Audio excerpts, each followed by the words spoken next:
And thank you, Michelle, for being willing to jump in at slightly unscheduled time. Okay, so next up, we are delighted to have Andreanne Proulx and Hanxiao Lu. I think they're planning on sharing and collaborating not only on this project, but this presentation. So which one of you would like to go first, go for it. Can you guys hear me?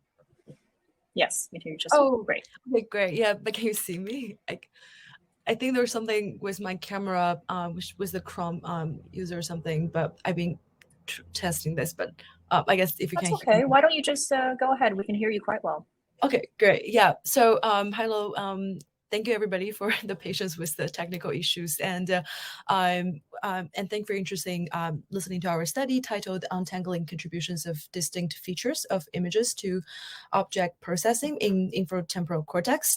So this project was initially developed as part of the Neuromatch summer course group project, and Andrew and I continue working on this project post Neuromatch, and we're excited to share our preliminary results with you today.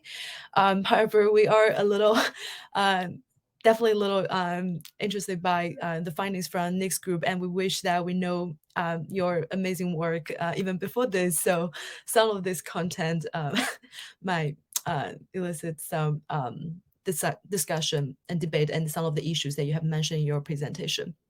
But bear with us. So basically, I think we're interested in the fundamental question of how the human brain perceive and categorize daily objects in a quick and seemingly effortless way. So based on the prior literature, the literature that we've read since the summer and later, we know that the cortical regions in ventral visual pathway of the human brain is responsible for the dynamics of object processing. So we're particularly interested in the early visual cortex, denoted as V1, and the inferotemporal cortex, denoted as IT, which is presumed to process the categorical information of the image. However, the role of the IT has long been debated. One hypothesis suggesting the left figure states that there's a division of multiple modules specialized for categories following a semantic structure, such as superordinate, animate versus inanimate, and ordinate, and also subordinate, even more granular hierarchical structure of the categories.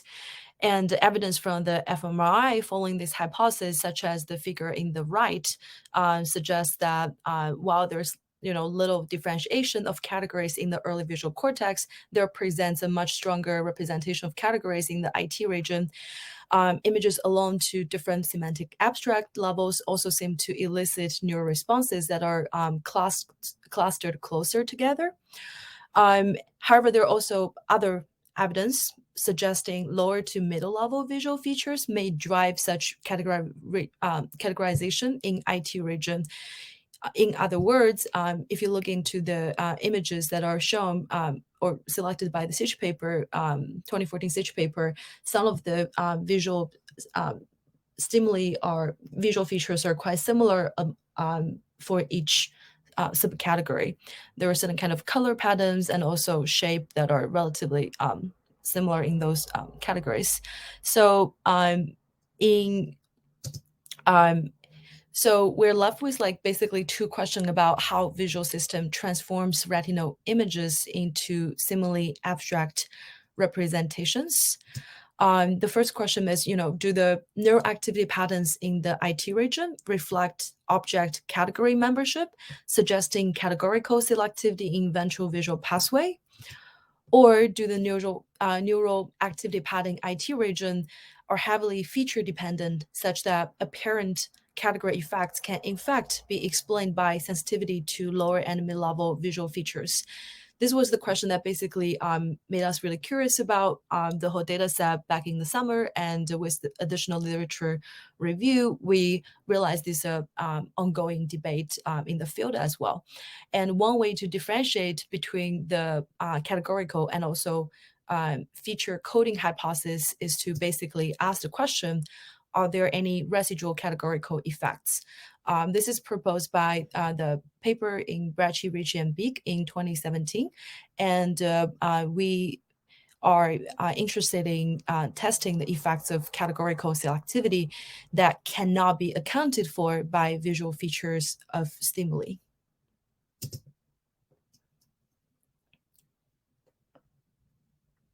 Andrew, you want to?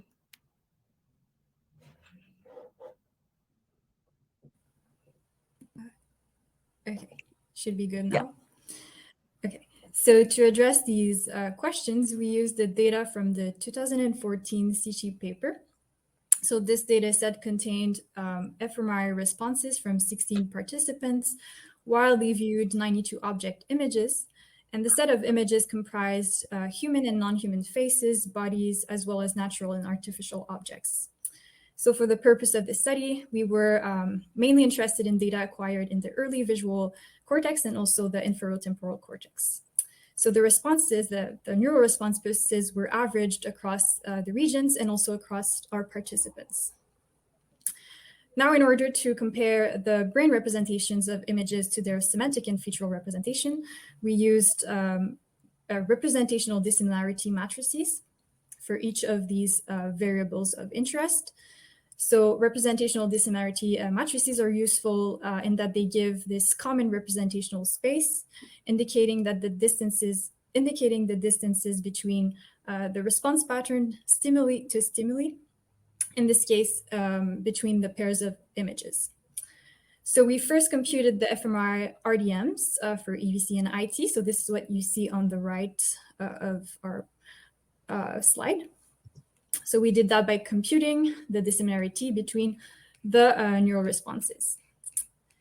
So for our second variable of interest, which were the feature RDMs, we used deep neural networks. So deep neural networks, as we know, have recently emerged as this promising computational framework for modeling brain computation in the ventral visual stream. So in line with this literature, what we did is we extracted the activation layers of AlexNet. So AlexNet had been trained on classification tasks of the ImageNet dataset, and we provided AlexNet with the same images that had been seen by the participants in the CG study. And this enabled us to compute the feature representation at different stages of the DNN. So here we have the RDMs computed for different layers of the DNN. So what do we see? Well, we see that if we take a look at the first layers, we find very little clustering. We have it for faces. But as we move along deeper into the network, we find that there's more and more clustering, and more and more clustering according to this categorical semantic structure, which we know is paralleling to a certain extent what we know of the visual ventral stream and how it processes visual input. Okay, finally, so for the semantic RDM, each image in the CG dataset was labeled according to this predefined semantic structure. This was provided by the authors themselves, and we used that labeling to compute the dissimilarity in response patterns for that semantic aspect. And then we aggregated that into RDMs. So we had our 3 variables of interest ready. And the next thing that we did was to look at the next slide, was to look at the correlations between these RDMs. So consistent with the literature, we found that the early visual cortex was highly correlated with the layer 2 of the DNN, and that this correlation decreased for later layers. So this is very clear in the second figure on the right. And for semantics, it was not correlated with the early visual cortex as it was expected, because we know that the early visual cortex processes low visual features, tends to process low visual features. Now, interestingly, for the IT regions, we observed this sustained correlation from the layer 2 to layer 7, suggesting that IT's representation could be encoding information from lower to mid-level visual feature representations. As for the semantics, it was highly correlated to IT's representations. Okay, so after we set out to evaluate the predictive performance by extracting the R2 metric, so the performance across different folds of various combinations of semantic and feature predictors. And we did that using linear models. So our predictors here were semantic and feature RDMs, and the predicted variables were the neural RDMs.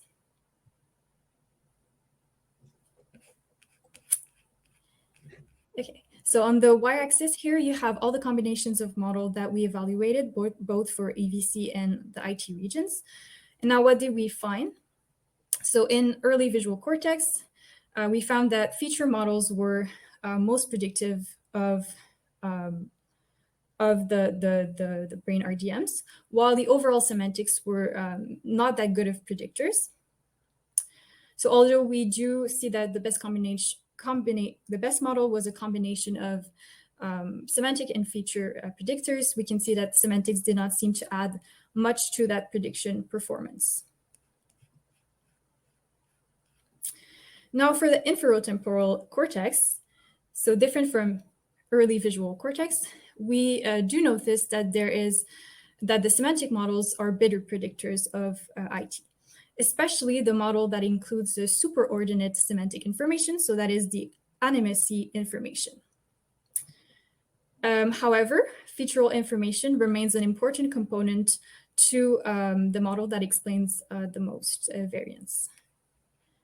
So now, after that, we wanted to know, like, what can we say about the contribution of semantic and feature models, observing that they also share a lot of variance. They are strongly correlated to each other. So then we set out to do this variance partitioning analysis. And yeah, we asked to what extent are semantic and visual feature models unique or redundant predictors of IT neural responses. So this is here, I think, the main result for this project. So consistent with previous literature, and with the previous figure that you saw, semantics did not explain unique variance, nor did it share variance with the DNN model in EVC. And if we look at the feature model alone, it explained all of the variance. And also, interestingly, it's DNN2, once again, that's most predictive if we compare to layer 7. Now in IT, we found that there was a substantial unique variance explained by semantic variable. And here it's important to note that this was especially true of animacy, so up to 17%, suggesting that the IT region encodes some level of categorical information. However, our result also shows that models with visual features alone contribute to the explanation of a significant amount of variance in IT. Yeah, so I think in conclusion, going back to the initial hypothesis that we're interested in about the feature coding versus the categorical coding hypothesis, and we think that our results show that both hold some level of truth, but it might also be confounded by some of the issues with the DNN model that we used as sort of discussed in Nick's presentation. And but we do sort of see is that the findings in the initial stage paper might not hold true because such visual features, such categories are rather visual feature dependent.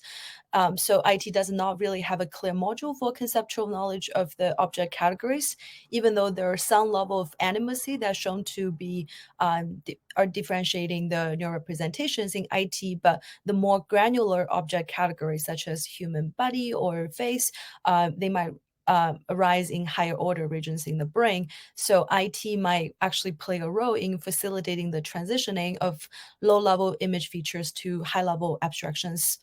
I think in addition, applications in the previous finding in early visual cortex may demonstrate that the computational models such as DNN may serve as a good model. Well, we need to change this discussion part a little bit after this presentation. And then there are, of course, like limitations for the studies that there still remains a significant amount of variance unexplained, even with the model. And we should probably also consider using nonlinear models when we construct the GRM because some of the normality tests were validated. In addition to trying to investigating the categorical residual effects in the object categorization process, we can also use the methods that are recommended by the Bracci paper that talks about the orthogonalizing stimulus dimensions. So in order to avoid the kind of stimuli biases introduced by the researchers. So to do so, future studies can incorporate images that particularly investigate, for instance, like the categorical effects in the absence of featural ones, or investigate the featural effects in the absence of categorical ones. We also believe that it will be helpful to use the free labeling methods to have participants to name what the kind of category they're seeing, and then we can compute the semantic distance between these words based on some psychological distances. And also the last one is that we believe the IT region is a rather broad region, and a more detailed investigation of the role of subregions IT will be interesting to understand how different subregions they might function together to give the neural representation that eventually facilitates such processes between low-level visual features and high-level categorical recognition. So we want to acknowledge lots of help from the project mentors and also our project TA during the summer course, and also our other teammates during the summer classes. And here's the references. That's all we have. Okay. Thank you. Terrific. I think we have a little bit of time, so I'm going to bring all of the presenters for this hour onto the stage right now. A reminder that people can ask your questions by using the Ask Your Question tab up down at the bottom. So one question for Hanxiao and Andreanne. I'm hoping to hear a little bit more about your thoughts on this subregions of IT idea. Do you have any hypotheses about what you might expect to find if you were to do a more of a subregion specific analysis of IT in the representations? I think that's a really good, great question. Confession, we haven't really looked that much into the literature, but what we were sort of learning a lot from this summer project is that it would be very problematic if we assume there is a particular function for or like different modules in the brain, and then we are mapping these modules with a particular part of region. I think rather it would be much more interesting to look into how these different regions are sort of communicating each other with the information. So I think the temporal information will be really important to understand how such processes happen, because apparently object recognition is a incredibly complex processes, and it doesn't make any sense for human brain to evolve to have these categories innately. So there must be some sort of feature. Also, we actually have another set study. We investigate like the behavioral features of this image, for instance, like the novelty and how people feel the effective values of these images. That wasn't like a very well-controlled study because it was a summer project, but we definitely believe that there are so many additional information that need to be incorporated into the study. Yeah, Andrew, if you have anything to add.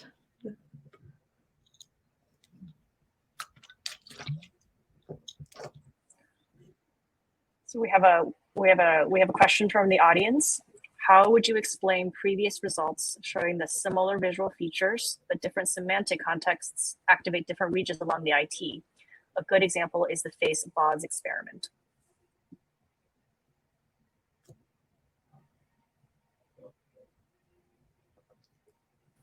Oh. Do you want to take this one, or? Oh, you can take this one. Well, can you just like repeat the question just real quick? Of course. Adrienne, if you want to read it, it's also, if you click on the Ask a Question tab in the bottom there, you can read it, which might be easier than me reading it again.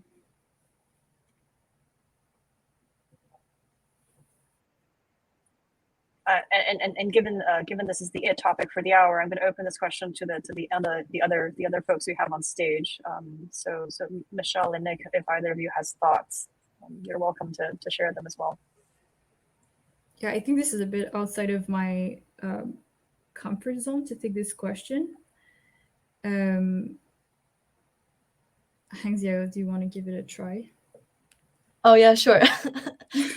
I think with the this is such a great question. I think we actually have discussed about this before, in which is exactly one of the suggestions we mentioned in the discussion. You know, how for future studies will be like what is the categorical effects, and then it would be really good to use the kind of stimuli when you control certain kind of visual features, but then with different kind of semantic context to understand how that work. And then I think the question you mentioned here exactly shows that the semantic info, there may be some sort of like categorical, like top-down processes in the human brain that dominate such categorical processes, but it definitely involves a lot more than just IT region. But there may be like other regions such as like memory or